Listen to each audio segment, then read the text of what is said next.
Ahora habla la gallega también en su... Eh, sí, sí, Iván, y digamos abriendo para que lo discutamos entre todos, el objeto clásico, el tradicional, ustedes, como les digo, leen Zanoni, Mafía, Maestro Borda, Zambía, inclusive en su momento, cuando ustedes saben que Zambía era autor de parte general, pero cuando empieza a avanzar en el código comentado, justo al tomo de sucesiones nos llegó el doctor Jorge Joaquín Zambía. El objeto clásico de la cesión de herencia, ¿sí? El todo o parte alícuota de la herencia, ¿sí? La totalidad, un tercio, la mitad, un 10%, un 15%. ¿Qué es lo que pasa? Un poco lo que algo muy someramente yo lo comenté en el video. A partir de la década del 70, entrado ya en la década del 80, ¿sí? Algunos de nosotros jovencitos, algunos de ustedes por ahí ni existía aún, ¿sí? Concebido aún por nacer, quizás. ¿Qué sucedía? Los escribanos, principalmente de provincia de Buenos Aires, ¿sí? Hoy vamos a meternos, van a empezar a entender un poco. Vean, les llevo al siguiente escenario, ¿sí? Y vayan siguiéndome. Hagan de cuenta que ustedes tienen, digamos, un dinerillo de sobra.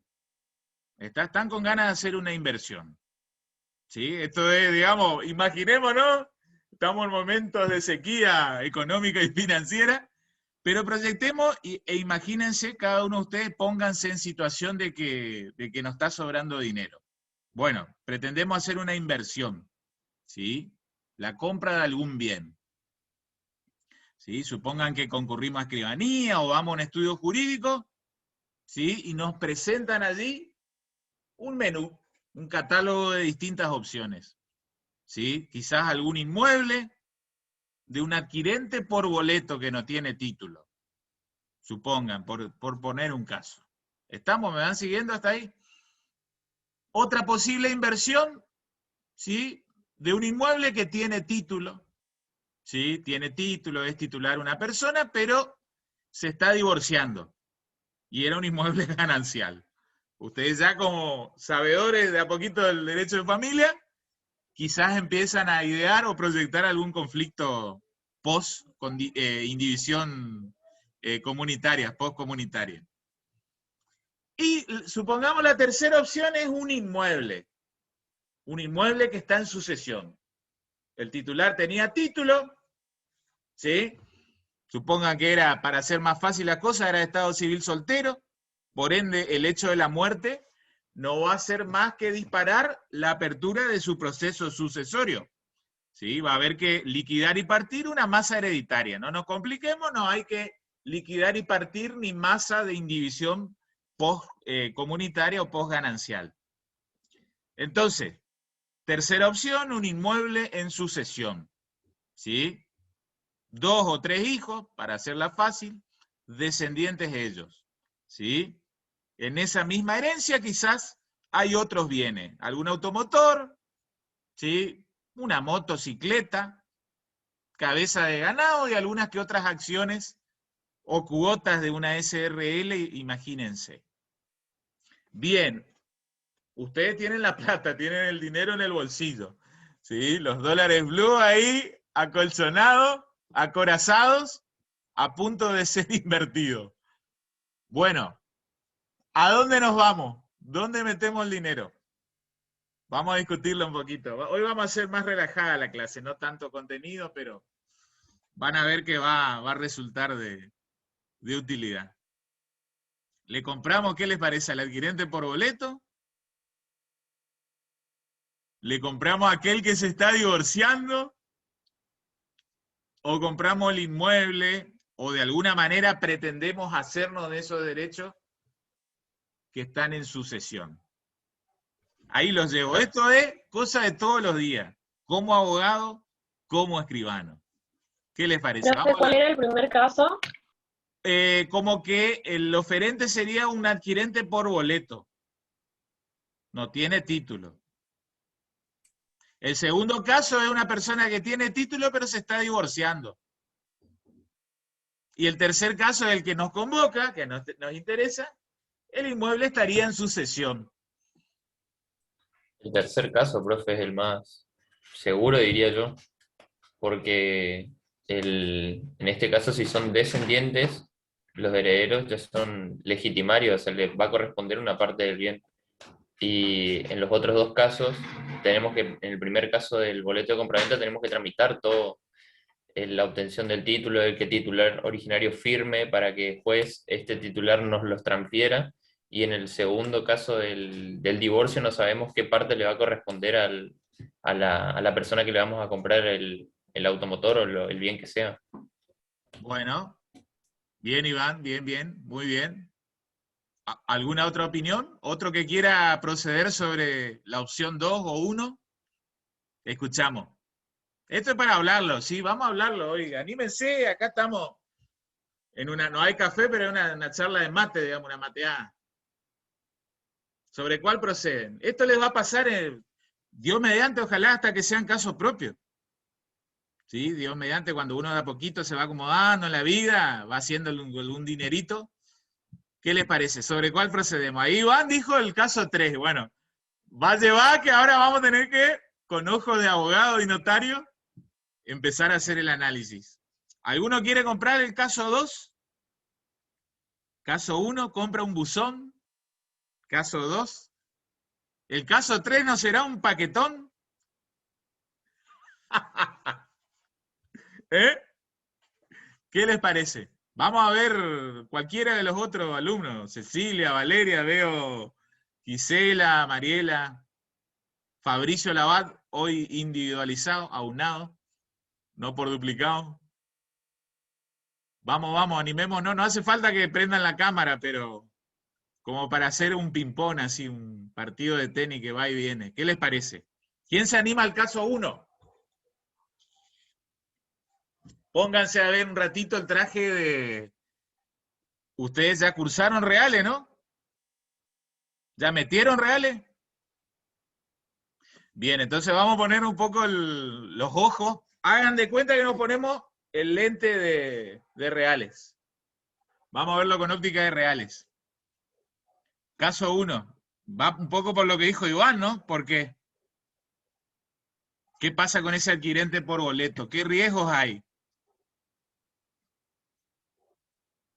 ¿Cómo nos debería transferir ese adquirente por boleto? En primer lugar, ¿nos puede vender como Dios manda, como manda el código? Con título. Y no porque no tiene el título. No, ahí ¿qué No, principio cardinal del derecho civil entra en juego? la posesión. Que no puede No, no, transmitir no, un no, un mejor principio derecho, más general. profe, que no puede transmitir un mejor derecho del que tenía. Eso, Nemo plus iuri. El adquirente por boleto, a lo sumo, ¿qué puede hacer? Él puede vender ese inmueble o los derechos que él tiene o posee sobre el inmueble. ¿Qué puede hacer? Tiene un Podría boleto. ¿Puede qué? ceder. Ceder. Anoten, contrato para la opción 1 hay una cesión de los derechos emergentes del boleto de compra-venta. ¿Sí? Por ahí si ustedes cruzaron ya contrato con el profe Ayala, ¿sí? Han visto que hoy hay una figura que se llama inclusive de cesión de la posición contractual. El adquirente por boleto transfiere su posición contractual, ¿sí? Al cesionario, cedente a cesionario. El tipo contractual adecuado es la cesión de derechos. Cesión del boleto de compraventa. Pero si ustedes compran ese inmueble, compran, digamos, entre comillas, en esto de, tienen el dinero, quieren hacer la inversión, bueno, perfecto, le pagan ahí al cedente, van a escribanía, pagan al contado o financiado, quizás una entrega, cuotas a saldarse más adelante. Bueno, son cesionarios de boleto de compraventa. ¿Qué más? ¿Cómo siguen? ¿Se quedan cruzados de brazos? Empiezan a edificar, supongan que ustedes están proyectando su, valga la redundancia, su proyecto de vida personal, tienen algún dinerito, un dinerito para empezar a construir, a hacer su casita. ¿Qué les parece? ¿Le meten de allí en adelante? Siendo cesionario de boleto. ¿Empiezan a hacer mejora? No, profe. No, todavía no. No, no, no. Iván dice que no, Micaela, acá lo que... Hasta Fabricio dice que no. ¿Por qué? ¿Cuáles son los Porque no riesgos? está nuestro nombre todavía. Porque no hay No. propietario todavía. Bueno, a ver, ¿tienen posesión? Pregunto. ¿Sí? Sí, Sí. bien. Bueno, por lo menos una tranquilidad, son poseedores. Después discutiremos, hablen ahí otra vez con óptica o en clave de derechos reales, ¿sí? Si el titular o el adquirente por boleto ejerce una posesión legítima o ilegítima. Ahí ven esa discusión, recordarán lo que estudiaban con la doctora Carolina Rosa o con la doctora Senclusen en su momento, ¿sí? Como para el maestro Borda sí lo era, para el resto de la doctrina no. Pero bueno,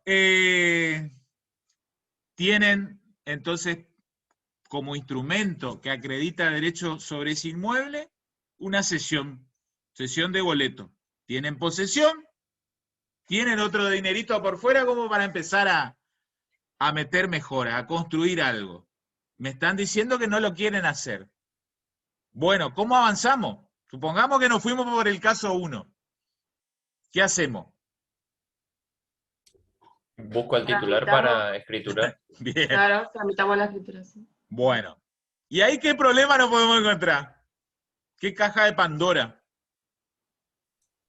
El inmueble está en sucesión también. Ya murió el causante. Bueno, ahí nos metemos y nos vamos al caso 3, medio que nos metimos en camisa de 11 varas. Bueno, vean entonces lo que es comprar por boleto, adquirir derechos por sesiones de boleto. Es como para que vamos hablándolo, ¿sí? Esto es lo que se da en la práctica, ¿sí? Y muchos inmuebles se encuentran en esas condiciones. ¿Está? ¿Qué otro riesgo hay? Cuando querramos escriturar. Ahí dijo, bien, Iván, vamos de alguna manera, vamos a intentar contactarlo al originario vendedor, ¿no es cierto? Al titular registrado. Puede ser con respecto a la posesión, profe.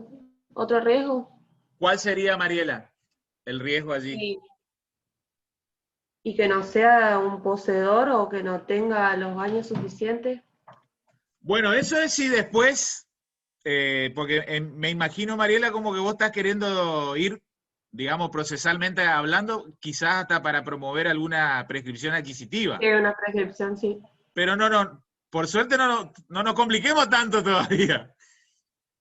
Vamos a buscarle al vendedor, al menos si vive. En el mejor de los casos vive. Pero ¿qué otro riesgo hay? ¿Qué le puede haber pasado a la cosa? ¿Que compramos por boleto o que ya somos cesionarios de ese boleto? Cuando pretendemos escriturar, ¿qué pasa? ¿Esté grabada con hipoteca o alguna prenda? Bueno, que ¿Algún esté derecho grabada, real de por la ejemplo, propiedad? con algún derecho real. Sí, si es inmueble puede ser una hipoteca, pero probablemente no tenga hipoteca encima. Pero ¿qué es lo que puede estar encima, asentado? ¿Se acuerdan del folio real matrícula? Esas 3 grandes columnitas. Sí. ¿Qué se aceptaba en la columna de la derecha, digamos? ¿Quién era él? ¿Se acuerdan lo que era un folio real matrícula? ¿Cómo funciona el sistema registral, digamos, en la Argentina? Cada inmueble, al menos de la década del 70 del siglo pasado, se organizó, digamos, en las distintas demarcaciones de nuestro país, un sistema de folio real matrícula. Si uno quiere tener, como siempre digo, esto de como si uno fuera un doctor jurídico, un doctor en medicina, quiere saber cómo está una persona, más allá de la entrevista personal y alguna que otra cuestión, va a estudiar un análisis de sangre o de orina. El abogado, el escribano de ejercicio, digamos, el paralelo del análisis de sangre o de orina es el informe. ¿Informe de qué? ¿Se acuerdan de derecho ¿De real? dominio? Informe de dominio, que lo piden por ante el registro de la propiedad inmueble, ¿sí? Para saber cómo está ese inmueble.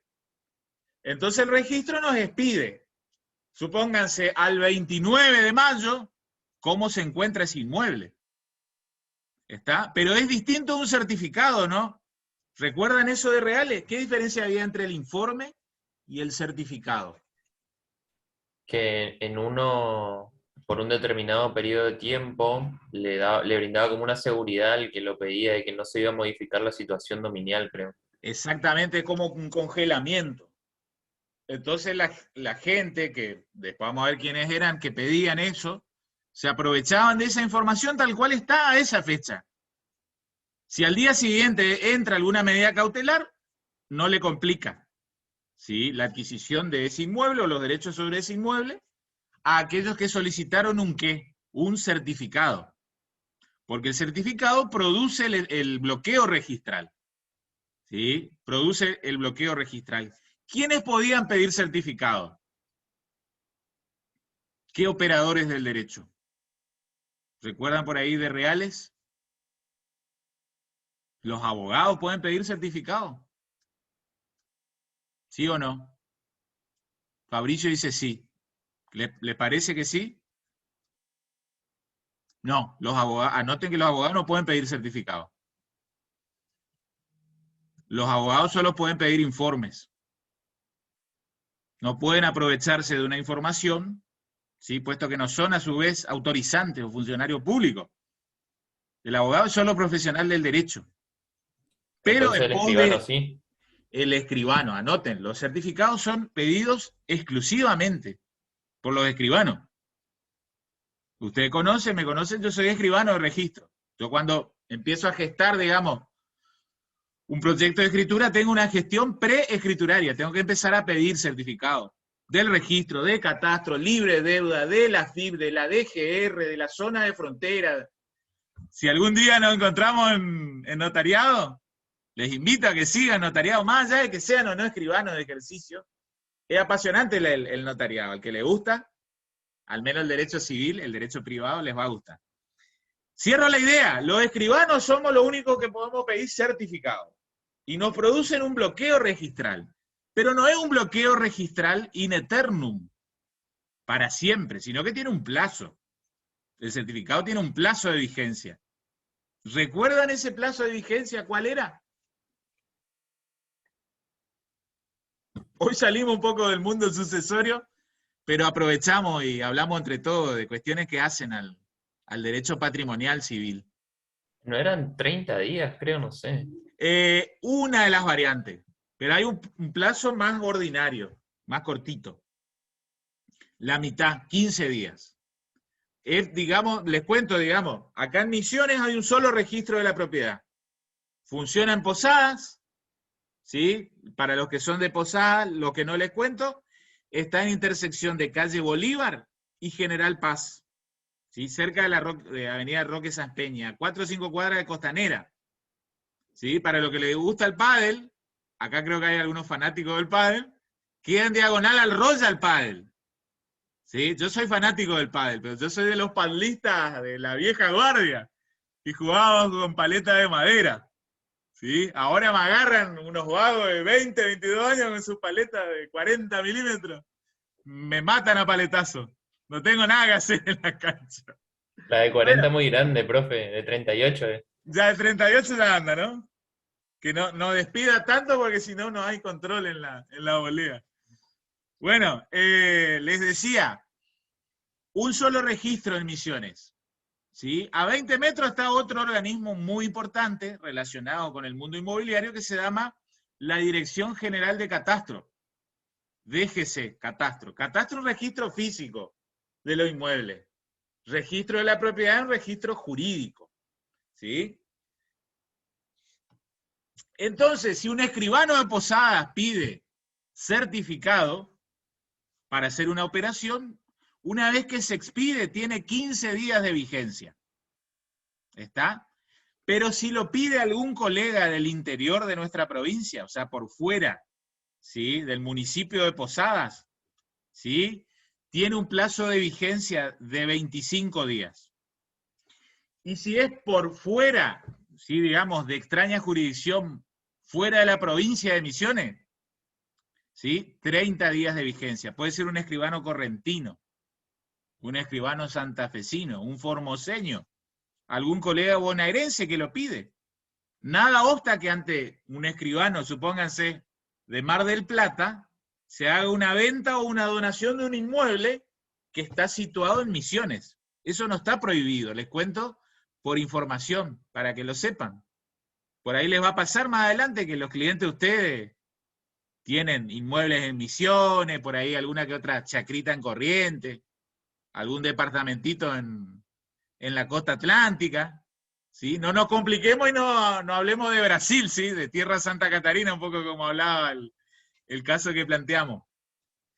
Bueno, a ver, vamos cerrando y dándole solución a estos 3 supuestos que les planteé.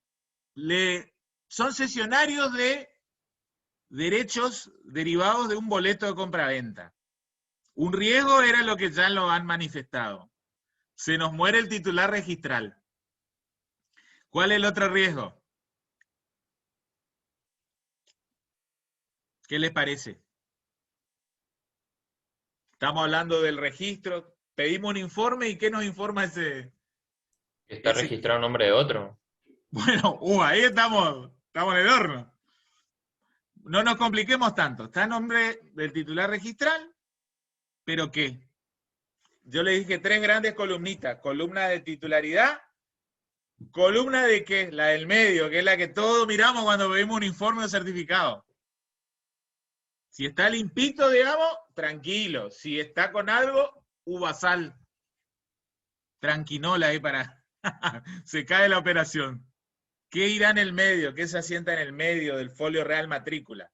Para la clase que viene yo les proyecto. Si viene sucesorio, pero hacia la práctica que recordemos entre todos cómo funcionaba ese... ¿Qué puede haber en el medio? El inmueble que esté, ¿qué? Que esté en qué condiciones. Supongan el titular registral tenía deudas con la FIP, con algún proveedor. Supongan que es comerciante posadeño y hace 2 años que no le paga a su proveedor de Rosario. ¿Qué pudo haber hecho el proveedor de Rosario? ¿Trabado alguna cautelar? Ahí está. Entonces pueden haber medidas cautelares sobre el bien. Cuando pretendemos escriturar resulta ser que no está libre de embargos y cautelares. ¿Qué cautelares conocen? Por fuera del embargo. La inhibición general de bienes, la anotación de litis. Bien, ¿la inhibición a quién afecta? ¿A la cosa o a la persona? ¿A la persona? Sí, bueno, lo puede grabar ni vender. Exacto, es para que no disponga, no saque de su patrimonio por mecanismo legal. Bien, ¿y recuerdan los plazos de las cautelares? Plazo de vigencia, supongan que haya asentado un embargo, pero el embargo fue asentado en el 2013. ¿Se preocupan ustedes? 5 años no era el embargo. 5 años. Entonces, si se asentó en el 2013, tranquilo, tranquilo muchachos, no nos preocupemos. Sí, el inmueble está libre de embargo, porque caducan de pleno derecho a los 5 años desde el día de su registración. Está artículo 37, inciso B, de la Ley Nacional Registral 17.801. ¿Está? En cambio, si había una hipoteca registrada, ahí digamos, ojo, ¿qué pasa? ¿Cuál es el plazo de vigencia de la hipoteca? Ojo con la 20 años. evolución. Ojo con la evolución. ¿En qué año cursaron reales? El año pasado. Fabricio, pregunto, Micaela. El año antepasado. María Ángeles, Cecilia, las tuve hace 2 años. ¿Cuál es el plazo de vigencia? Yo cursé hace un montón, pero todavía no aprendí. ¿Cuál es el plazo de vigencia de la hipoteca? En el estado actual de la cuestión. No es 20. 25. No. Iván comentó lo que es, lo que era ley 17711 y luego a la postre, Código Civil y Comercial, ley 26994, vigente desde el 1 de agosto del año 2015. Pero ahí por el 2016 hubo una reforma. ¿Se acuerdan que durante el gobierno de Mauricio Macri, como presidente, se empezaron a promover los créditos UVA y Procrear? ¿Sí? Y alguna gente, unos cuantos tomadores de crédito, más de 100.000 personas, se metieron en esa maromba. Y esa ley que creó, digamos, la unidad de valor inmobiliario, los UBI, ¿sí? Para el otorgamiento de crédito hipotecario de largo plazo, llevó a modificar el plazo de vigencia de las hipotecas, el plazo de caducidad del asiento registral de la hipoteca, y lo elevó de 20, y anótenlo, a 35 años. ¿Está? Entonces anoten, 35 años. ¿Para qué será que se elevó el plazo de vigencia? ¿Qué les parece? Sáquenlo por lógica. Para que el Estado pueda cobrar, para que puedan pagar los que hipotecaron. Porque supongan que a ustedes le dan X cantidad de platita, digamos, en un préstamo hipotecario. La cuota mensual, cuanto más tiempo haya para su devolución, va a ser más pequeña. ¿Se entiende, no? No es lo mismo devolver un crédito hipotecario en 20 años que en 35. ¿Está? Ahora bien, después razonemos como ciudadanos argentinos que somos. ¿Ustedes se meten en un crédito hipotecario a 35 años? ¿Ustedes saben lo que va a hacer la República Argentina de acá a 35 años? Estamos en el 2021. Estamos hablando de la Argentina en el 2056. Profe, no sabemos ni siquiera lo que va a hacer el año que No viene. sabemos ni viendo qué lo que pasa hace el lunes. 2025. No sabemos si hay actividad laboral o fase 1, o pandemia y la mar en coche. ¿Cómo nos vamos a meter en un crédito hipotecario a 35 años? Bueno, les cuento, mucha gente se metió, más de 110.000 ahorristas. ¿Sí? Y ahora, aténganse, están con unos quilombos judiciales, ahí hay trabajo para el abogado. Ahí va, ustedes, Dios mediante, algún que otro caso les va a tocar, digamos. Dios mediante, digo, es trabajo para ustedes, pero es penuria para el tomador de crédito hipotecario. Porque empezaron pagando cuotas de 8, 10.000 pesos por mes, ¿sí? Y ahora están pagando cuotas de 35.000, 45.000 pesos por mes, ¿sí? Y achican intereses y no achican capital.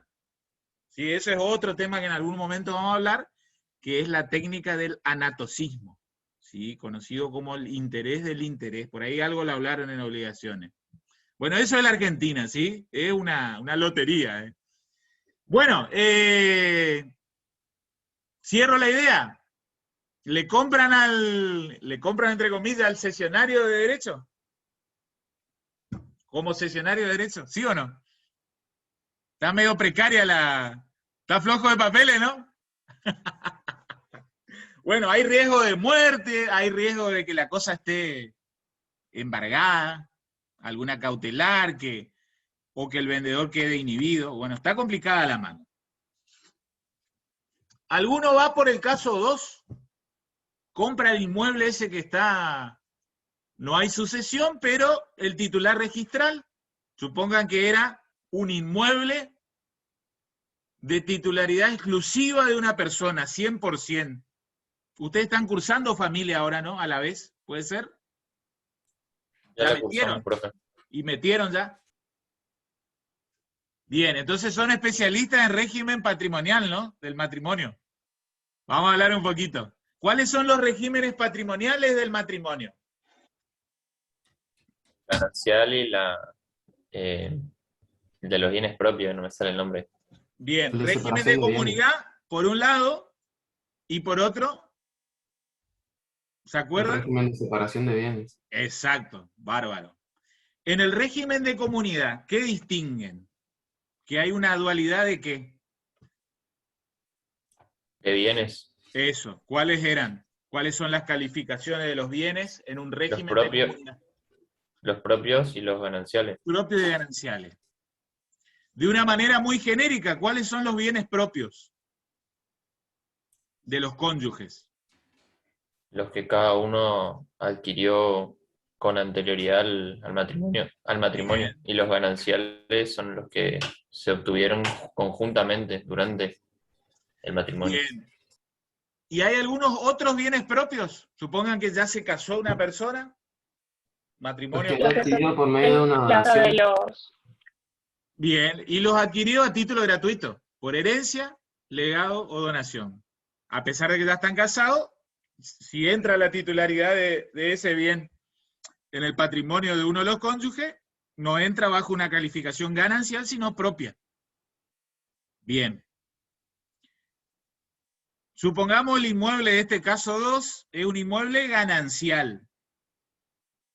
Uno de los cónyuges, supongan la mujer, compró 100% de titularidad. Es suyo. Pero ¿qué pasaba sobre el bien ganancial?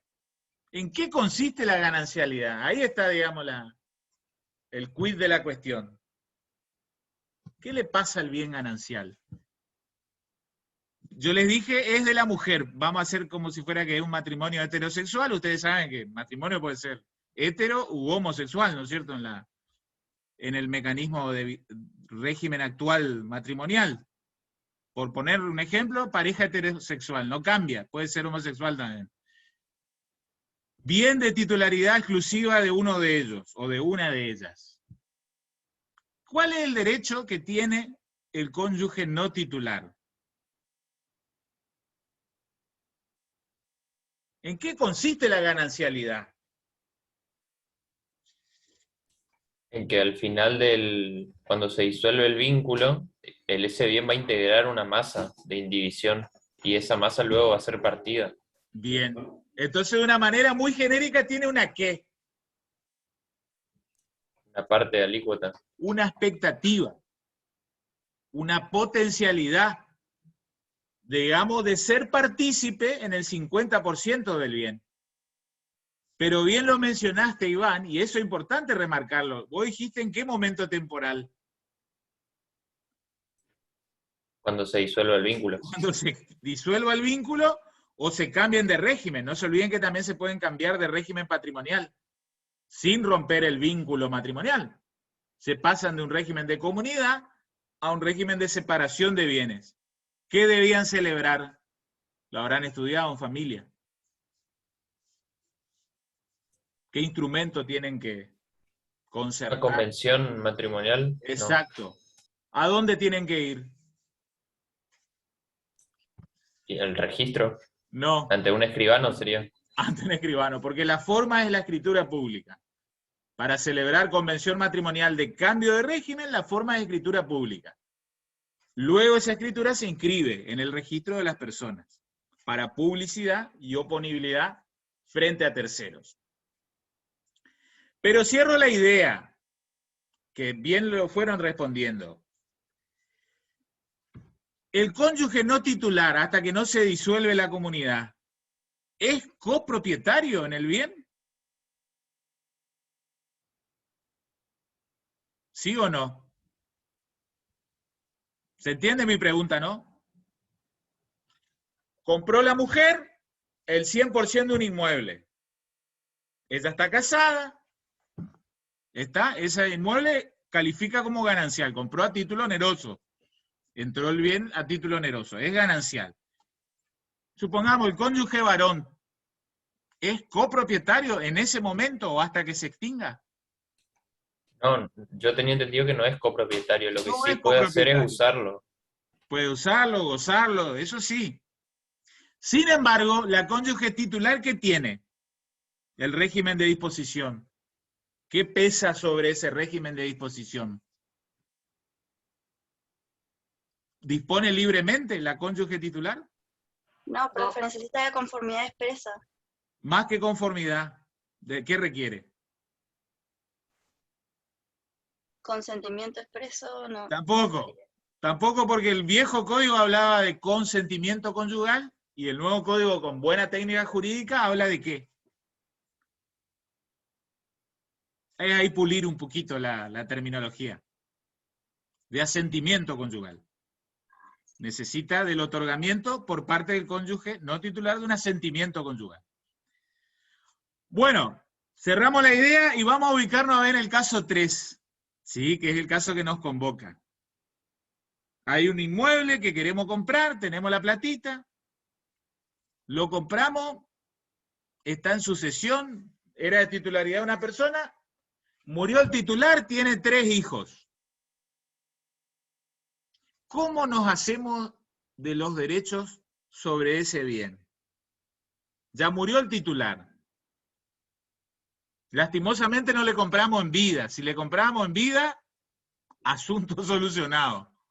Pero bueno, se murió el titular registral. ¿Cómo nos podemos hacer de los derechos sobre ese bien?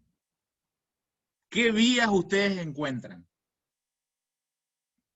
Ahí está un poco hoy, con esto damos inicio a la clase de hoy. Porque tiene que ver con cesión de herencia, tiene que ver con investidura en la calidad de heredero, tiene que ver con declaratoria de herederos, tiene que ver con tracto abreviado registral. Al que le gusta escribanía, cuando estudian estos temas se apasionan. No sé si va a haber alguno que después continuará con la beta notarial. Vamos a hablar un poquito ahí entonces. ¿Qué les parece? ¿Ustedes tienen la platita? ¿Han estudiado algo de cesión de herencia, no es cierto? Me contaron que vieron los videos.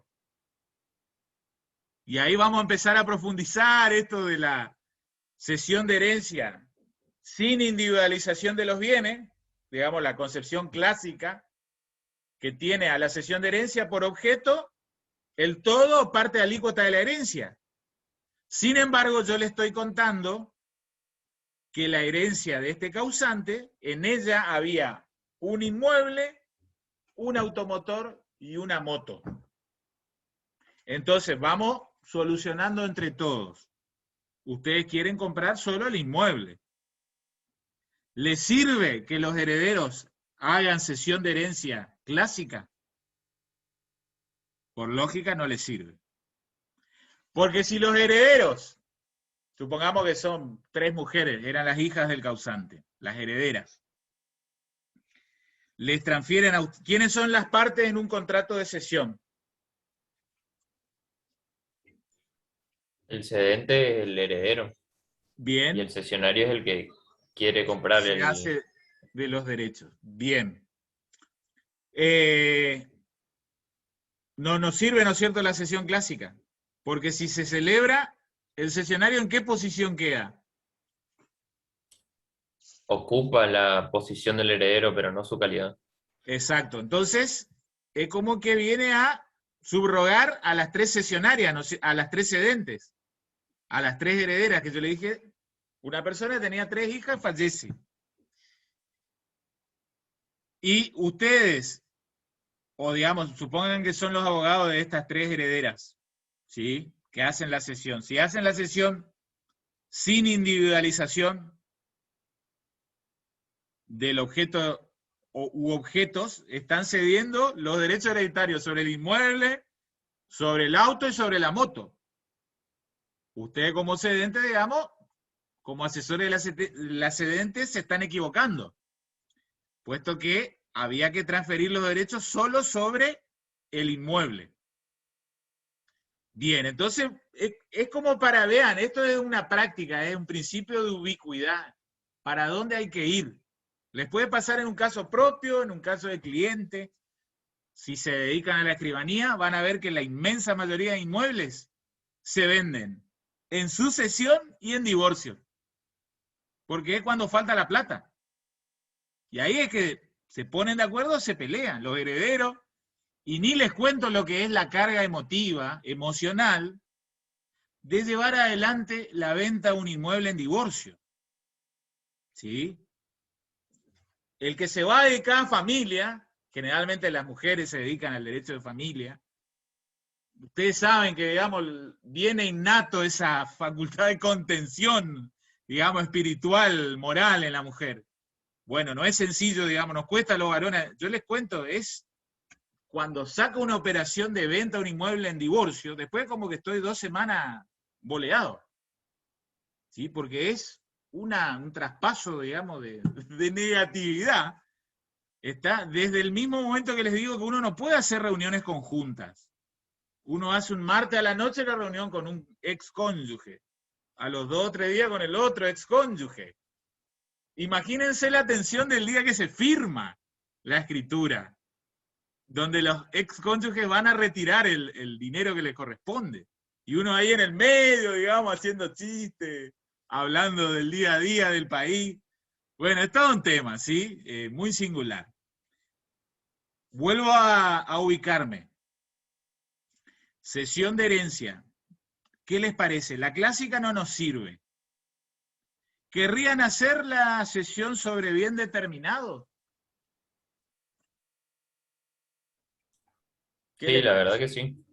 Porque si son las tres únicas herederas, ya están investidas de pleno derecho de su calidad de heredero, porque son descendientes. Bien, bien. Y pregunto, ¿cuál es la forma de la cesión de herencia? Por escritura pública. Perfecto. ¿Hay alguna otra alternativa? No debería de haber por acta judicial.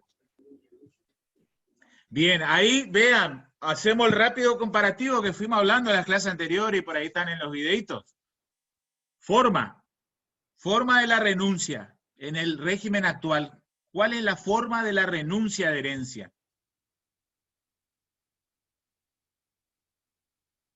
¿Hay alternativa exclusiva o hay alternativa dual? Es dual. Los Dual. mismos modos que acabamos de... Por Puede ser escritura pública o por acta judicial. o por acta judicial. La renuncia. No se olviden ese tema. Renuncia de herencia. Escritura pública o por acta judicial, incorporar al expediente que asegure la inalterabilidad del instrumento. Agrega ahí una nota tanto confundible, el nuevo Código Civil y Comercial del 2015. Vamos a cesión de herencia. ¿Cuál es la forma de la cesión de herencia? Lo ha dicho Iván. En el régimen actual no cabe duda. Escritura pública. Y anoten, artículo 1618. Inciso letra A. Está en el videito que les mandé. Después mírenlo con tranquilidad, concienzudamente. Y si ven el video van a ver que yo hice una evolución. Porque en el Código de Vélez estaba discutido. Hasta, digamos, finales de julio del 2015. Don Vélez, en su sabia inteligencia y sabiduría, no se complicó. Don Vélez dijo, cesión de herencia, escritura pública. Artículo 1184, inciso sexto. ¿Qué pasó? La práctica judicial y la jurisprudencia comenzó a admitir como alternativa de forma el acta judicial. ¿Por qué? Porque en el viejo código, lo van a estudiar también, lean los libros y fíjense en el video, yo les menciono, el viejo código no reguló la cesión de herencia. Estaba regulada como tipo contractual la cesión de créditos. Y todo lo que era de cesión de crédito, digamos, la doctrina y la jurisprudencia, aplicaba como normativa a la cesión de herencia. Como consecuencia de ello, la cesión de crédito, cuando incumbía o tenía que ver con un derecho litigioso, podía celebrarse por acta judicial. De ahí entonces se agarró, digamos, parte de la práctica judicial y la jurisprudencia en decir, aparte de la escritura, se puede hacer por acta judicial, presentada en el expediente. Que pin, que pan, ida y vuelta, mucha incertidumbre. Año 1986, hubo un plenario muy importante. Plenario Rivera de Viñati. Como les digo en el video, unos meses antes de que el Diego levante la Copa del Mundo en el Azteca, se formaliza el plenario Rivera de Viñati. Cámara, digamos, Capital Federal, cámaras civiles, que establecen que la única forma para la cesión de herencia es la escritura. Eso era jurisprudencia que irradiaba, digamos, de ciudad, lo que ahora es Cava, antes era Capital Federal, para el resto del país. Los juzgados no se vieron satisfechos con esto, los abogados tampoco. Siempre le pelean la incumbencia al escribano, ¿sí? Siguieron celebrándose sesiones de herencia por acta judicial. Que pin, que pan, que pum. Esto llega para su justiprecio, para su resolución, al Superior Tribunal de la Provincia de Buenos Aires. Corte Suprema de la Provincia de Buenos Aires. El Superior de Buenos Aires termina admitiendo que por acta judicial se pueda hacer cesión de herencia. Bueno, entonces como que quedó dividido el país, la eterna grieta, capital federal versus provincia de Buenos Aires. ¿Sí? Y bueno, y eso irradiaba inseguridad jurídica para el resto del país. Que ahora ya no la hay. Artículo 1618, inciso letra A, establece la escritura pública como única forma válida para la cesión de herencia. Pregunto y complico, ¿qué pasa si hacemos una cesión de herencia por instrumento privado? Algo ya hablamos cuando hablamos de renuncia. ¿Queda concluido como qué?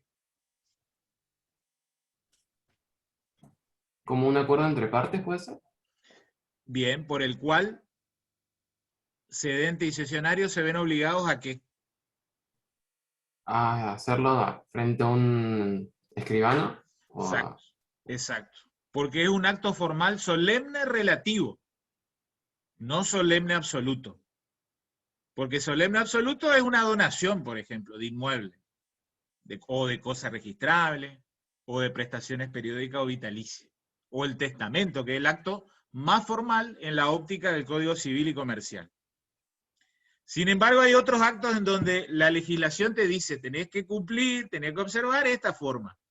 Ante el incumplimiento, no opera de pleno derecho la nulidad con toda su fuerza o eficacia, sino que queda concluido el instrumento como un convenio por el cual las partes se obligan a otorgar la forma requerida.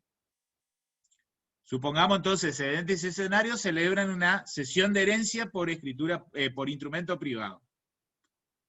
¿Ustedes qué hacen? Para subsanar, digamos. ¿A dónde llevan ese instrumento? Supongan que son los abogados del cesionario.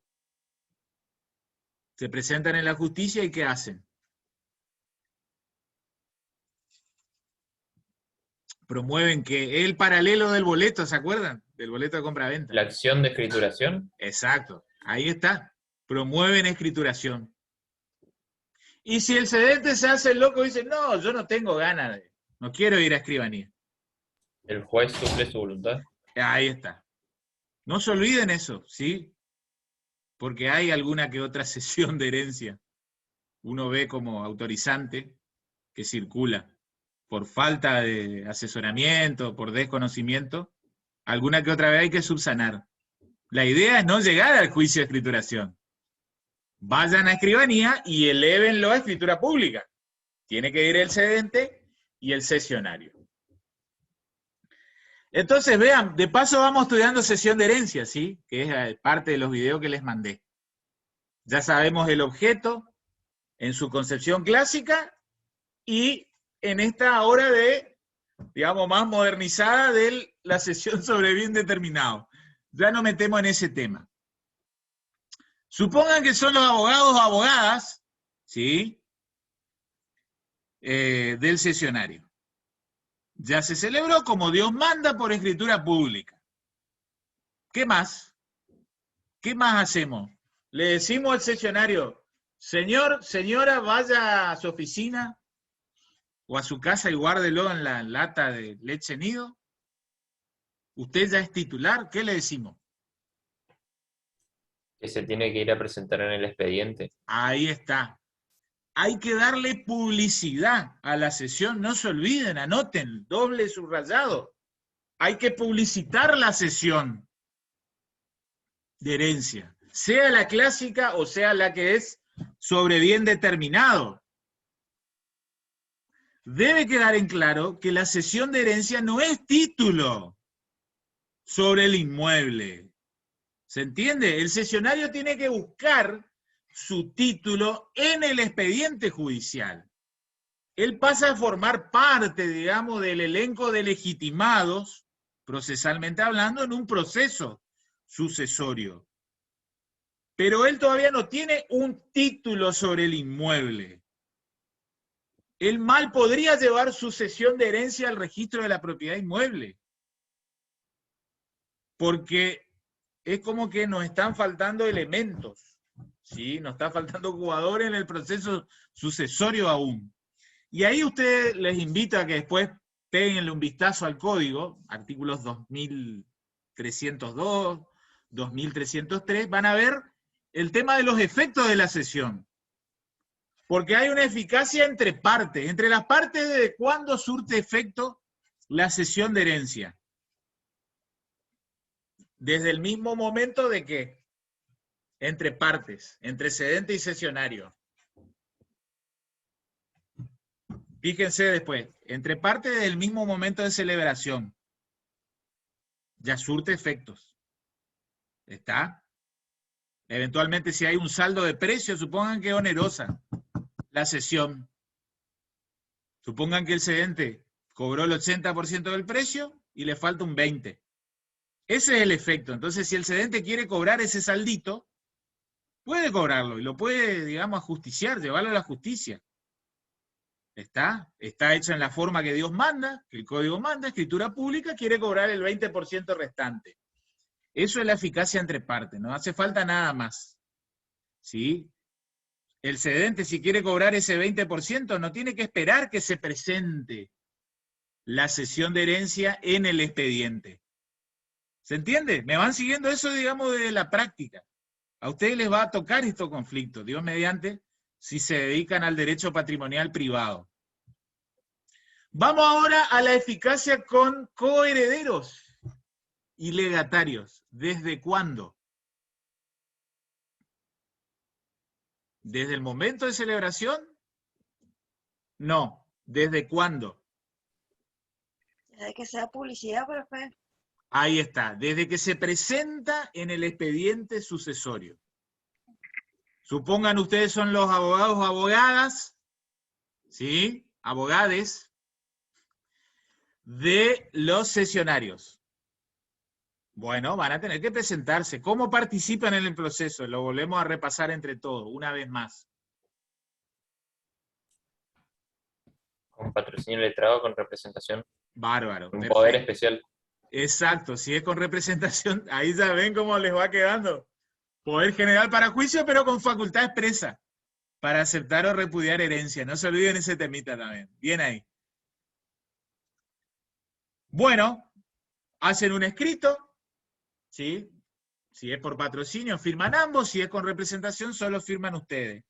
Acompañan el testimonio, ¿sí? O la primera copia de esa cesión de herencia.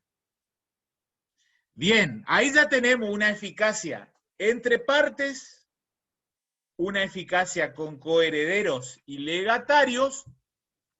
Nos está faltando una eficacia frente a eventuales deudores del causante y acreedores, eventualmente. ¿Cómo surte efecto esa cesión de herencia?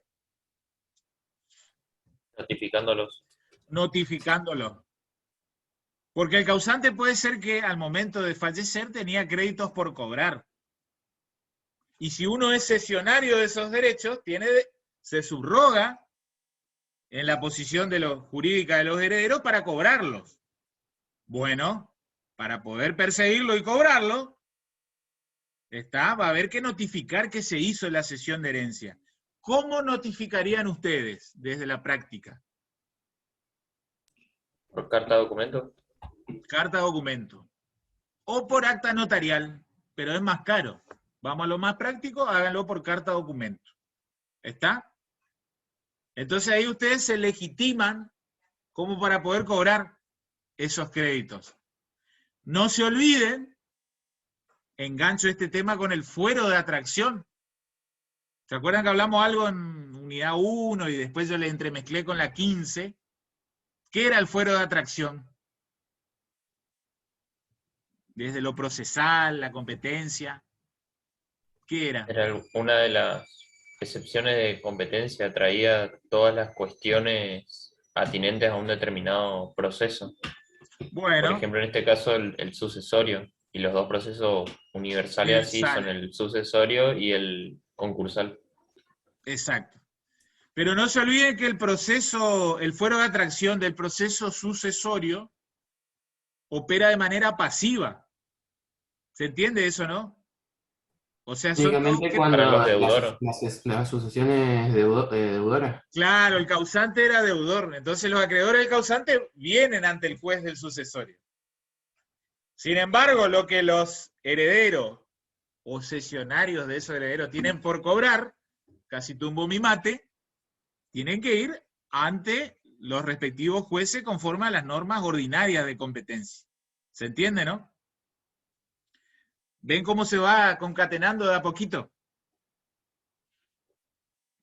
Bueno, ven, ahí vamos cerrando el tema de cesión de herencia. El objeto, el clásico era todo parte alícuota de la herencia. Estamos estudiando los efectos, ¿sí?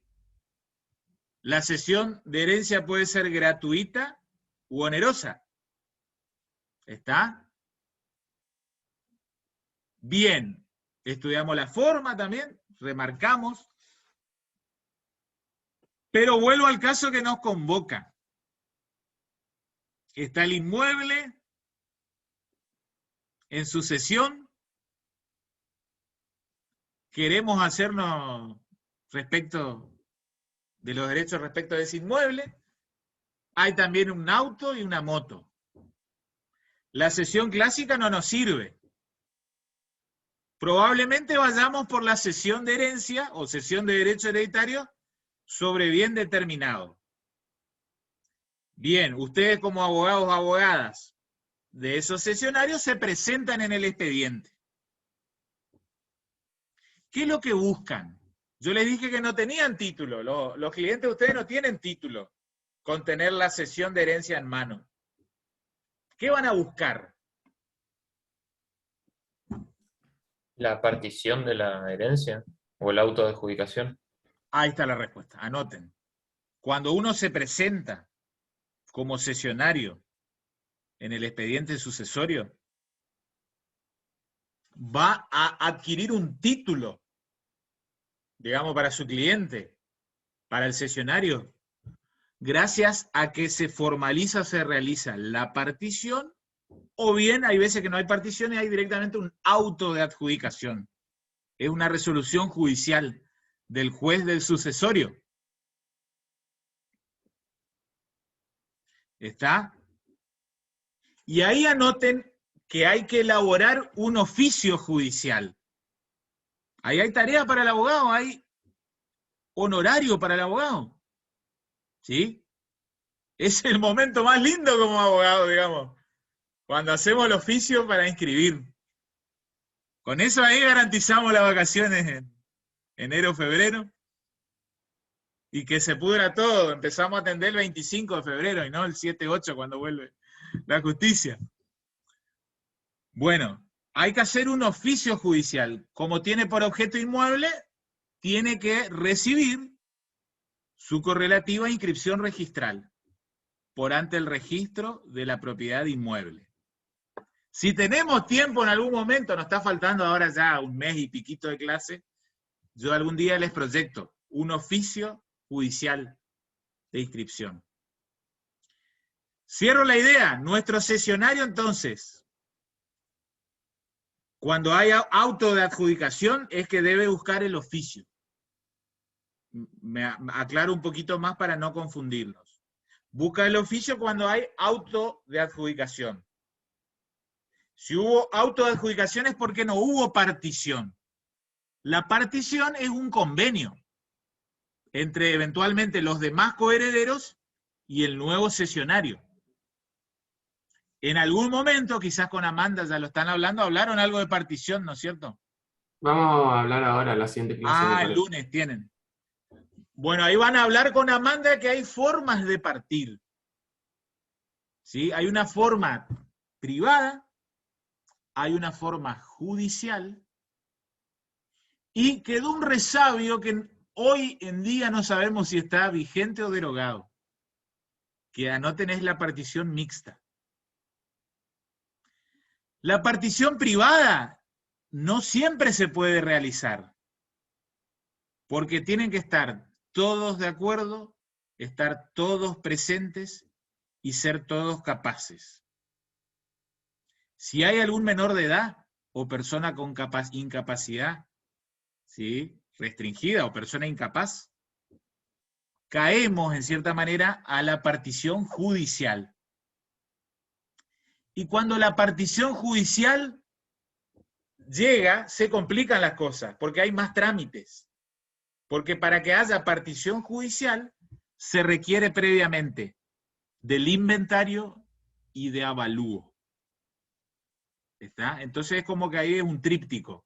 Inventario, avalúo, partición. Vuelvo a reiterar, y les soy sincero, en la inmensa mayoría de las sucesiones que se dan en nuestra órbita, regional, provincia de Misiones, norte de Corrientes, me animo a decir en el 98% de las sucesiones, las particiones son privadas. ¿Sí? No hay inventario, avalúo y partición judicial con perito partidor. Como no hay inventario igual, avalúo, anótenlo, hay, digamos, un análogo del inventario, anoten que es la denuncia de bienes. ¿Sí? La denuncia de bienes, esto salió de tema el jueves con uno de los chicos, lo sacó y aprobó el examen. La denuncia de bienes cumple la misma función que el inventario, pero es mucho más sencillo, porque basta que los coherederos, que actúan bajo patrocinio letrado o por representación, manifieste cuáles son los bienes de la sucesión. Entonces, por ejemplo, van a decir, integran el acervo hereditario, hasta muchas veces en el escrito de apertura, cuando promueven la sucesión, cuando viene el cliente al estudio jurídico. Entonces, ustedes como abogados o abogadas van a armar un escrito que va a decir, integra el acervo hereditario, Fiat Brio, modelo 1987, patente AXP 317. Tac, listo. También integra inmueble, partida número tal, determinado como, inscrito en el registro. También integran 40 cabezas de ganado, que están en Virasoro, provincia de Corrientes. También integran 200 cuotas de Sociedad de Responsabilidad Limitada del Tornillo. Eso es la denuncia de bienes. ¿Qué es lo que pasa? Como les digo, en la inmensa mayoría de sucesiones se hace denuncia de bienes, como sucedáneo o análogo del inventario. Pero hay veces que hay algunas personas interesadas que dicen, eso no me gusta. Ese causante tenía más bienes. Entonces ahí intervienen acreedores del causante y dicen, no, yo quiero que los herederos inventaríen, hagan inventario de bienes. Entonces, si hay oposición de acreedores, va a haber que hacer un inventario, ¿sí? Por ante escribano, que después se presenta, ¿sí?, en el expediente sucesorio. Todo dependerá de la sucesión que les toque, Dios mediante, después. Van a empezar por casos más sencillos y después me pasa que a veces me encuentro con una sucesión del año 75, que todavía sigue abierta. Imagínense la cantidad de bienes que había en esas sucesiones, son las menos. Típico caso, 9 de cada 10 que le va a tocar en el estudio, en la escribanía. Es la sucesión del papá de tu amigo, de amiga, pariente, que tiene un inmueble, 2 automotores, una motocicleta Zanela. Y bueno, y hay que hacer la sucesión. Si hay bien registrable, hay que hacer la sucesión. Es el caso, digamos, soy sincero, y al menos en el ambiente en el que yo me manejo, yo me muevo, ¿sí? Es lo que la inmensa mayoría de veces le va a tocar. Cierro la idea entonces. Si fueron cesionarios de derecho, tienen que presentarse en el expediente. Tienen que buscar el auto de adjudicación o la partición. Si hay partición, ¿sí?, y si hay un objeto inmueble, la partición va a tener que hacerse por escritura pública, ante escribano. ¿Sí? Y ahí no tienen que hacer ese oficio judicial, que el oficio judicial es el relatar las principales piezas procesales. Ahí esa escritura misma, el testimonio de esa escritura es la que se presenta a inscribir en el registro de la propiedad inmueble. Por ejemplo, si había un objeto inmueble. Profe, entonces en nuestro caso práctico, digamos, de las 3 hermanas, buscamos una autoadjudicación nomás porque no hay más coherederos. O por lo menos no se hayan presentado, digamos. Claro, porque no van a hacer partición directamente porque las hermanas por su lado van a hacer la partición de los otros bienes que no se dieron. ¿Se entiende, no? Porque ellas se dieron los derechos hereditarios sobre ese bien determinado. Entonces usted, bien, Iván, buscás que el juez del sucesorio te adjudique en plena propiedad los derechos sobre ese inmueble. Una vez que sale el auto de adjudicación, van a tener que armar un oficio, que en algunos momentos yo les voy a traer, porque ojo que ese oficio da para meter la pata. Y si ustedes meten la pata, supongan que lo redactan allá, ustedes dicen, lo terminan en junio. Y ustedes le dicen a su cliente, bueno, noviembre, diciembre, va a estar saliendo la inscripción por anterregistro, le llevo a mi cliente, cobro para las vacaciones. Ojo, a no equivocarse, porque si se equivocan recibe inscripción provisional. Y ahí otra vez tienen medio año para subsanarlo. Y ahí se alarga el cobro de honorario, digamos, ustedes frente al cliente. ¿Por qué digo hay que tener cuidado? Porque ahí hay, por ejemplo, leyes de honorarios que entran en juego, que protegen al profesional. Entonces, por ejemplo, uno en ese oficio tiene que transcribir un escrito que se llama de conformidad arancelaria. ¿No hablaron nunca con los profes de procesal? Bueno, sépanlo que la ley de honorarios provincial les protege a ustedes. Porque nunca se puede presentar a inscribir un oficio sin que en ese oficio conste la conformidad arancelaria. Es como decir, sí, yo tramité la sucesión y ya me han pagado los honorarios. Tiene que constar esa pieza procesal en el expediente sucesorio. ¿Qué otra pieza? Vayan a anotar, esto queda grabado. Profe, ¿y si no consta? Inscripción provisional. Vas a tener que agregar y perder 6, 8, o ahora soy hasta generoso, porque en tiempo de pandemia te va a tardar 1 año la inscripción en el registro. El cliente vamos a hablar con lenguaje misionero, se picha cuando pasa esto. Ustedes también porque quieren cobrarle el honorario. Entonces hay que ser bien certero, digamos, no hay que equivocarse. Una vez que uno arma un buen oficio, después ya no da para meter la pata. Todos nos equivocamos por algún dato que faltó. Pero no se olviden, por ejemplo, va a tener que tener la conformidad arancelaria. Sí, importante. Otra cosa que no deben olvidarse, que por ejemplo van a tener que transcribir en ese oficio. Anótenlo. Auto que tenga por obladas las tasas de justicia. ¿Qué es lo que es oblar o tener por oblada? Pagadas, profe. Pagadas.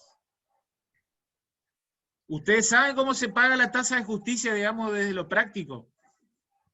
Pregunto, y si no aprendemos entre todos. No le habló nunca a los profes de procesal nada. Les cuento, ustedes tienen que comprar unas estampillas en el colegio de abogados o en los juzgados. Hay estampillas de 5, 10, 100, y no sé si hay hasta de 500 pesos. Los procesos judiciales, salvo que tengan beneficio de litigar sin gasto, por ahí leyeron algo en el Código Procesal, siempre hay que pagar una tasa. No se olviden que la tasa de justicia es una especie de tributo por el servicio prestado, servicio de justicia. Cuando se tramita la sucesión, hay que pagar una tasa de justicia. Y esa tasa de justicia es proporcional, es una alícuota que va sobre la evaluación fiscal de los bienes transmitidos. ¿Está? Entonces, probablemente un inmueble con un automotor y 1 o 2 inmuebles va a ser un porcentual, pero distinto es si hay 40 bienes por transmitir. Digamos, ¿qué tienen que hacer? Ustedes al cliente le tienen que pedir la platita y con esa platita ir a comprar al colegio de abogados o al propio tribunal las estampillas de justicia y en una hoja A4 pegarlas, ¿sí? Porque tiene pegamento de un sticker. Y acompañan un escrito para que sea considerado por su señoría. Profe, ¿hay de distintos valores, dijo? Sí, creo que hay hasta de 500, o me quedé ya capaz de tipo billetes, hay de 1000 ahora. Y esos valores se condicen con Se va plata sumando. así. Supongan que ustedes tienen que pagar 7.520. Entonces tienen que armar distintas hojas, pegarle la estampilla. ¿Se entiende? Hasta completar 7.520. 20 estampillas tenía, profe, después. Sí. Y ojo, no, porque hay veces que me pasó un amigo colega que una vez armó todo y perdió la hoja. 18.700 pesos de tasa de justicia. Se quería matar el amigo. Hay que ser muy cuidadoso. Cuando uno lo pega o cuando uno compró y lo puso en el bolsillo. Eso es plata, es dinero en mano, digamos. Bueno, uno presenta el escrito, el juzgado manda a control de tasas, hay un departamento de control de tasas de justicia, control de tasas de justicia manda un ok, como para que tenga por bien oblada, y después sale una resolución judicial.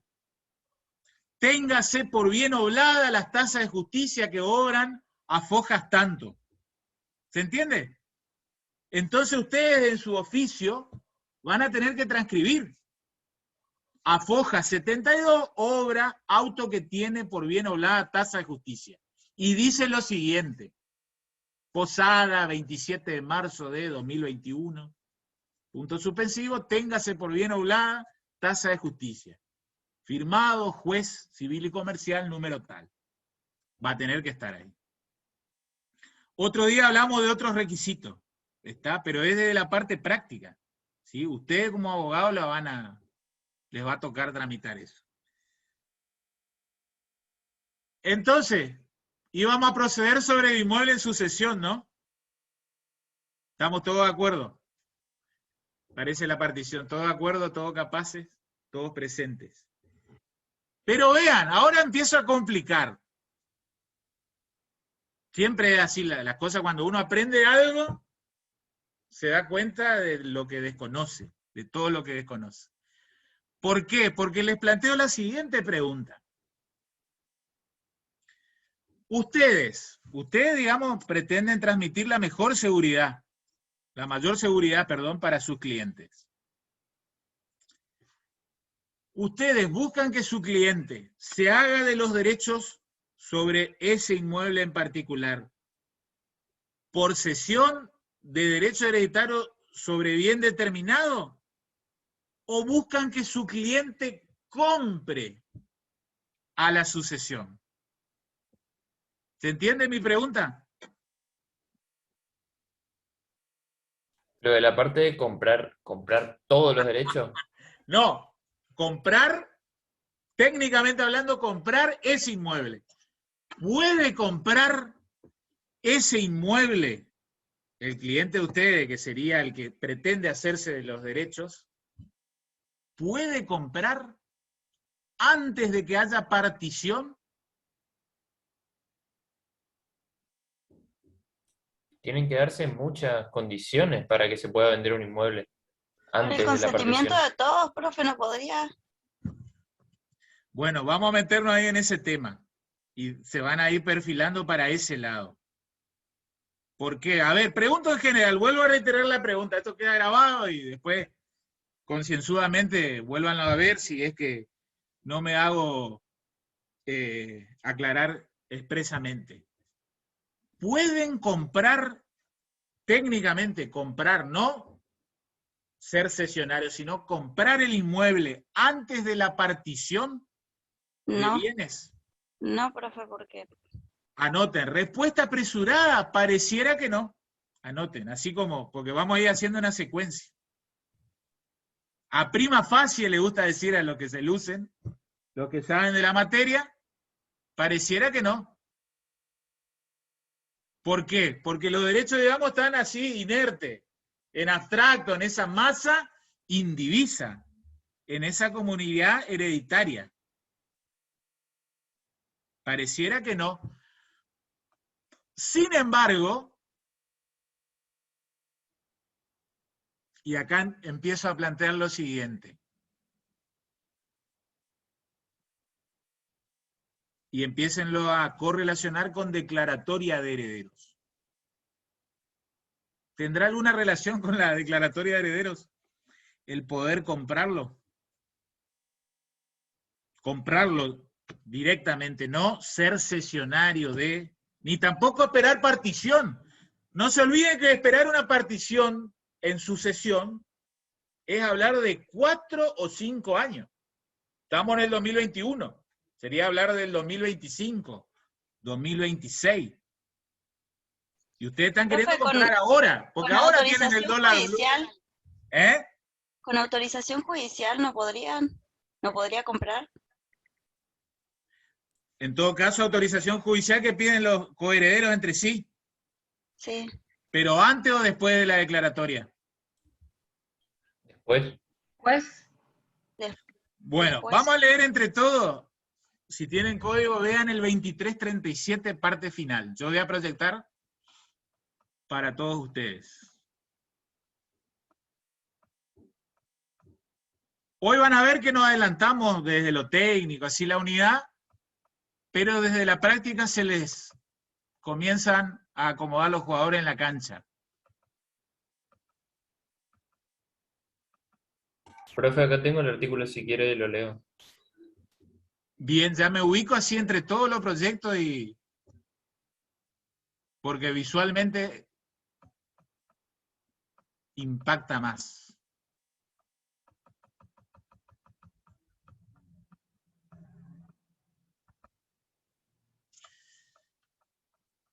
A ver.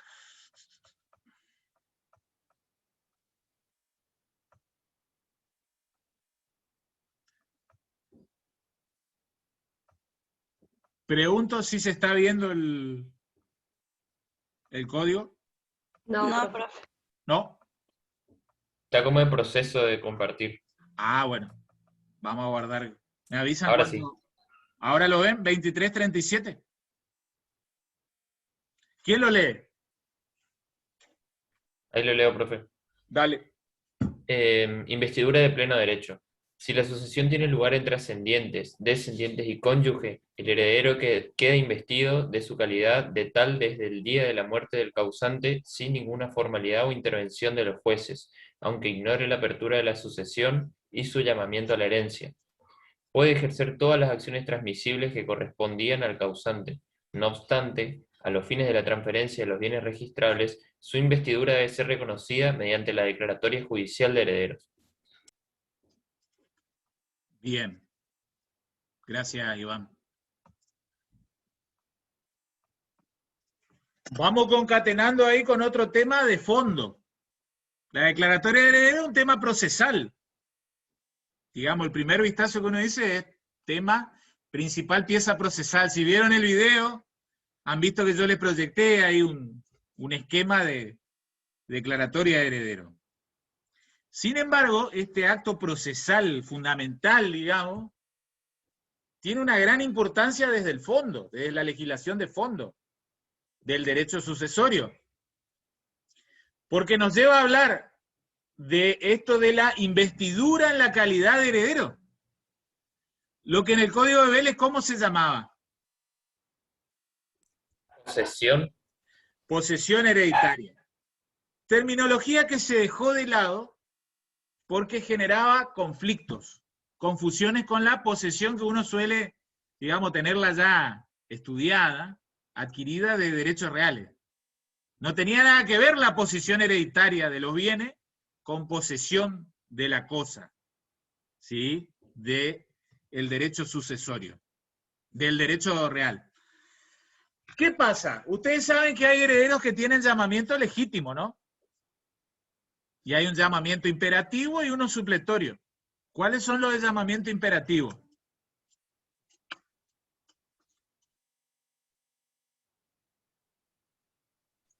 ¿Qué hace la ley, profe? Bien, el legítimo. Y- sí. Eso es legítimo en general. Llama la ley a una determinada sucesión. Y dentro de los que tienen llamamiento imperativo, ¿cuál es? ¿Qué heredero encontramos? Ascendente, descendente y Ascendente. cónyuge. Bien, ascendiente, no ascendente, sino ascendiente, descendiente y cónyuge. Está, también los llamamos legitimarios, ¿no?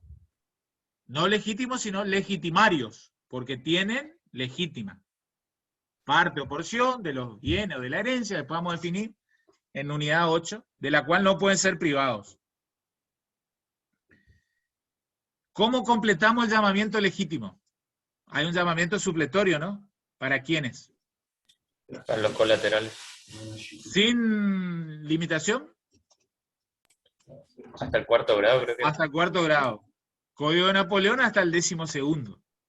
Una locura, siempre había sucesión ab intestato. Nunca había herencia vacante. Bueno, ¿qué pasa? ¿Qué nos está diciendo ese 2337? Que leyó Iván. Que para transmitir, por ejemplo, un bien registrable se necesita sí o sí la declaratoria de herederos. Que es Bien. el caso que estamos hablando.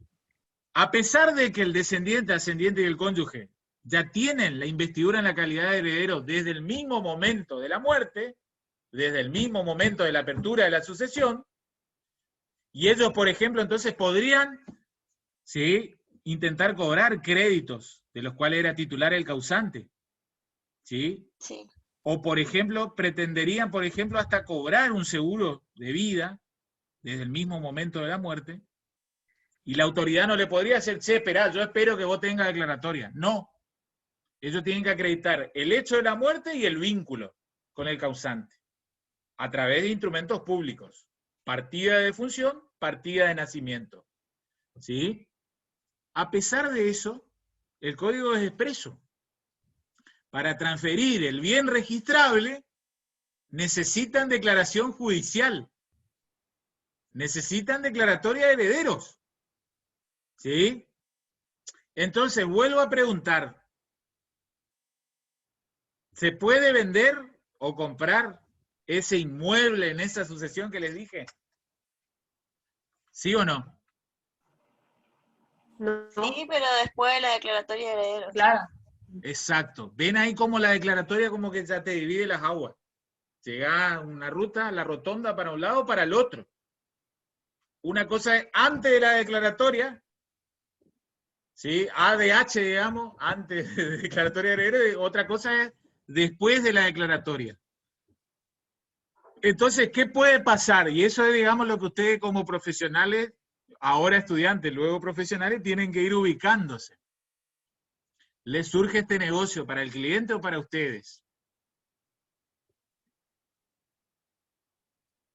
¿Se hacen de los derechos por cesión de bienes determinados o prefieren comprarlo? Con base en declaratoria. Lo compro por más seguridad. Bien. Y ahora yo les voy a dar el argumento, que es medio que no sé si lo vamos a entender entre todos, pero al menos van a anotar los artículos. ¿Sí? Porque la declaratoria de heredero les va a dar a ustedes certeza, una certeza que es judicial, de quiénes son los herederos de una persona determinada. Si vieron el último video, han visto que yo arranco medio como que nos encontramos en el medio de la ruta con un cartel de cuáles son los hitos o localidades que tenemos que visitar. Una de las finalidades que guía el proceso sucesorio es la determinación de quiénes son los herederos. Pero ahí no se agota el proceso sucesorio. Es una localidad intermedia, ¿sí? Una estación. Algo por el cual tenemos que pasar para llegar a un destino final. Bueno, sin embargo, ese acto procesal importante genera tremendas consecuencias de lo jurídico, porque te da certeza jurídica de quiénes son los herederos declarados judicialmente, quiénes suceden a la persona del causante. Porque, vean, supongan que los hechos demuestran, la realidad verídica demuestra de que ese causante tenía 3 hijas. ¿Qué pasa si ustedes no esperan declaratoria de herederos y se hacen de los derechos sobre ese inmueble con una cesión de herencia sobre bien determinado. Pero en esa cesión de herencia solo le ceden 2 hermanas. ¿Se entiende? Está faltando la cesión de parte alícuota de una tercera. Ustedes, antes de la declaratoria de herederos, ¿tienen certeza de quiénes son los herederos de una persona? No tenemos. Y también les soy sincero, hasta con declaratoria tampoco tenemos certeza absoluta desde lo verídico. Pero sí tenemos certeza absoluta desde lo jurídico. Porque sepan que la declaratoria de herederos nunca causa estado. Siempre es susceptible de ser rectificada, modificada. ¿Qué puede pasar? Vamos al caso Maradona. El otro día escuché que parece que hasta ya llegaron a declaratoria de herederos. ¿Sí? 5 herederos, el Diego, el más grande. Dalma, Janina, Diego Junior, Hanna y Diego Fernando. Pero ¿qué puede pasar ahora de acá a 10, 15 años? Se viene la serie de Maradona. Faltan los herederos, los dieguitos cubanos faltan. Profe, parece que apareció igual una hija, una supuesta hija. Bueno, con no lo de sé si- supuesto no hacemos Sí, nada. pero- Tiene que haber declaración judicial de que declare un vínculo filiatorio. Cuando, como consecuencia de esa acción de filiación triunfante de esos herederos, de esas personas, sean reconocidas, se va a modificar la declaratoria de heredero de Diego Armando Maradona. ¿Está? Pero una cosa va a ser el que, por ejemplo, compra los bienes con base en esa declaratoria, a ese momento, a mayo del 2021. Después, si aparecen 4 cubanos, bueno, eso amplía y de alguna manera esos 4 cubanos después van a tener que empezar a promover algunas acciones que les otorga el derecho sucesorio para poder participar de la herencia, que ya nos vamos a meter. Cierro la idea. Entonces, les toca ese caso, supongamos que entonces el que les ofrece el negocio dice, mirá, acá 2 hermanas pretenden cederte, los derechos de esas no abrieron la sucesión, ¿sí? Y entonces ahí va a estar la labor de ustedes en decir, bueno, me parece que nos conviene esperar que hagan la apertura procesalmente hablando del proceso sucesorio, que lleguen a declaratoria de heredero y después yo les compro, con base en la declaratoria. Y vean, acá una gran ventaja, anótenlo también, porque para poder comprar o vender, relativamente depende de uno cómo enfoca la óptica, el 2337 te dice, a los fines de la transferencia de bienes registrables, ¿qué bienes registrables conocen? Los inmuebles, los automotores. Aeronave, ¿sí? Cabeza de ganado, cuota de sociedad de responsabilidad limitada, equino de pura sangre, ¿está? Todas esas cosas vamos a necesitar declaratoria de heredero. Conviene. No está prohibida la cesión. Pero el comprar con base en la declaratoria te da un estatus jurídico más elevado, te da mayor certeza jurídica. ¿Sí? Y ahora los circunscribo, anótenlo, y de a poquito vamos cerrando la clase de hoy, al tema inmobiliario. Anoten, digamos, en específico vamos a hacer algunas consideraciones en razón o en relación al tema inmobiliario, es decir, inmuebles. Una vez que recae declaratoria de herederos, anoten, se hace procedente el tracto abreviado registral. Esto es importantísimo para ustedes que se dedican a la abogacía y ni que hablar si alguno luego continúa escribanía. Una vez que recae declaratoria de herederos, eso hace procedente el tracto abreviado registral.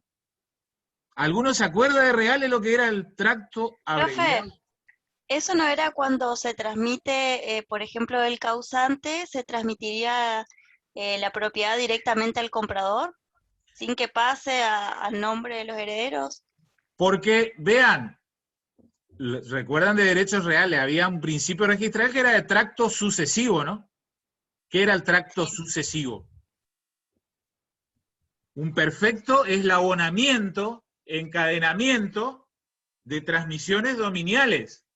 El vendedor, Luis que le vende a Pedro, Pedro luego le vende a María. María, si en algún momento quiere, hipoteca, pero para hipotecar tiene que ser la titular registral. Eso es el tracto sucesivo, el perfecto encadenamiento, eslabonamiento. Y acá directamente hace el El salto. tracto abreviado es una excepción al tracto sucesivo, puesto que no requiere la previa inscripción registral. Porque si estamos hablando de que un inmueble estaba en cabeza de una persona, y ésta luego fallece, en principio, a priori, prima facie, como se suele decir, uno tendría que decir, uy, tienen que hacer partición de herencia. Que lo que era de Alberto, luego pasa en cabeza de Mariana, Luisa y Juana. Sin embargo, el derecho registral, anoten, la Ley Nacional 17.801, que es la Ley Nacional Registral Inmobiliaria. Ley Nacional Registral 17.801, en su artículo 16, incisos A y B, prioritariamente, permite esto que estamos hablando. De que no se le exija al heredero a que inscriba o haga un acto partitivo para después vender. Lo que yo les dije, si tendríamos que esperar eso, tenemos que hablar de 5 o 6 años en adelante. Entonces el derecho dice, la legislación, la normativa, del derecho sucesorio más la confluencia de la ley 17.801. Lleguen a declaratoria de herederos. No les exijo que partan. Pero una vez que hay declaratoria de herederos, yo les permito que ustedes vendan. Y vendan directo. Entonces, cerramos la idea, digamos, el caso 3. Probablemente convenga de que haya apertura procesal del expediente, que recaiga declaratoria de herederos, y después ustedes compran, como Dios manda. Son compradores en un contrato de compraventa. ¿Sí? El escribano, como un inmueble, eso tiene que hacerse por escritura. El escribano que va a intervenir en esa escritura tiene que hacer un análisis del expediente sucesorio de todo lo que estamos hablando. Tiene que ir a mirar él mismo el expediente y controlar que haya auto de apertura, publicación de edicto, declaratoria, pago de tasa de justicia. Lo mismo que se le pide al abogado cuando hace el oficio. Conformidad arancelaria del profesional interviniente, al menos hasta allí. Todo eso tenemos que controlar nosotros, escribanos, cuando se vende un inmueble por sucesión. ¿Sí? Y vean, anótenlo. ¿Por qué conviene comprar y no ser cesionario? Anoten. La clase que viene nos metemos de lleno ahí. ¿Por qué conviene ser comprador y no cesionario de derecho hereditario? Anoten, la ventaja jurídica es el artículo 2315, 2003-15. Y pongan, digamos, con alguna rayita, señalador, protección del heredero aparente. No hablaron nunca nada, ¿no?, de heredero aparente. Por ahí los de parte general se acordarán. El civil 1, sí. Bueno, hoy, la clase que viene, vamos a estudiar qué es el heredero aparente. Yo ahora les dije solo, protección del heredero aparente, 2315. ¿Sí? El que compra tiene la protección del heredero aparente. ¿Qué significa eso? Así de una manera vulgar les digo, y acá cerramos la clase. Significa que si aquel heredero que te vendió luego es vencido en una acción de petición de herencia, el que adquirió esos derechos queda protegido, si lo adquirió a título oneroso. Es como que yo les diga, supongan que no va a pasar, pero en la sucesión Maradona, que ya están estos 5 herederos declarados, ellos venden el departamento de Vicente López, del Diego Armando. Ustedes compran. Supongan que a cada 2 años se demuestra que Diego Fernando no era el hijo de Diego y Verónica Ojeda. Bueno, o que en realidad aparecen otros 5 hijos cubanos. No importa, ustedes compraron con base en declaratoria de herederos a mayo de 2021. Tienen certeza jurídica, no certeza verídica. Porque la realidad o verdad de los hechos demuestra que Maradona tenía o tuvo 9 o 10 hijos. Pero cuando ustedes compraron con base en la declaratoria de herederos, ¿sí? Existente a tal tiempo. Y eso los protege del heredero aparente. La clase que viene vamos a ver que el heredero aparente es alguien que es vencido, alguien que es excluido, porque vean, ¿qué puede suceder? Puede pasar que un heredero descendiente, ¿sí? O vamos a hacerlo más fácil, un colateral en algún momento hasta recibe declaratoria de heredero y ese colateral les vende a ustedes, ¿sí? Y luego ese colateral es excluido por un descendiente. ¿Se entiende? Ustedes quédense tranquilos porque compraron en base a declaratoria. Sin embargo, les cuento que si, digamos, se hacían de los derechos por vía de cesión, se les arma un despelote. Entonces siempre conviene esperar que recaiga declaratoria y comprar con aquellos herederos que fueron declarados. No conviene hacerse de los derechos quizás antes de la declaratoria. Salvo que tengan, digamos, alguna certeza extrajudicial de que tales personas son solamente esos los herederos.